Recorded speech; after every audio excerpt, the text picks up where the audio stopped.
Hey, Saint, ready for part 2? 3 minutes for finance?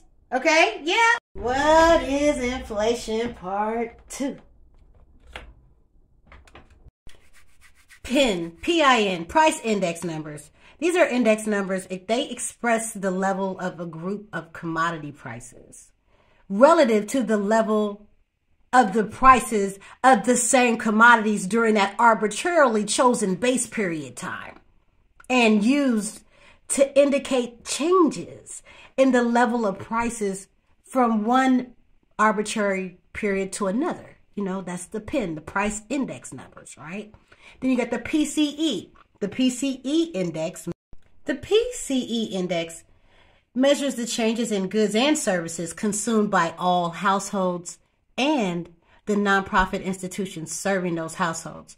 We think it's a better indicator of inflationary prices over CPI, but anyway, I digress. Then you have the PPI. That's the profit per impression. This measures price changes of transacted goods at the gate, excluding taxes. You feel what I'm saying? Then we have the WPI, the whole price index.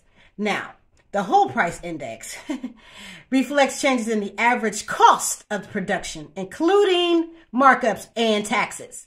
You know, but then we have like an anomaly. We have the RPI. That's the revenue per impression. Now, we usually compare it to the profit per impression, but we don't talk about Bruno. Anyway, the revenue per impression, the retail price index, it's the older measure of the two, you know, of inflation between the two. And basically, it typically comes out the highest. Overall, we do not view the RPI as a good measure of inflation. So moving right along. Class, are we bored? Do we need to be seen? See, because what happens when inflation rises? This is, yo, all jokes aside, inflation is a situation where the money that we have will buy fewer goods than it was able to buy before, as the value of money comes down.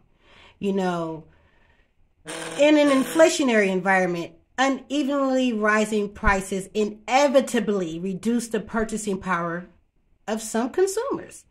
And it's this erosion of real income is the single biggest cost of inflation. So inflation can also distort purchasing power. We're going to have to talk about this in the next video. Now it's time for the meat and potatoes. Yeah. See you next video.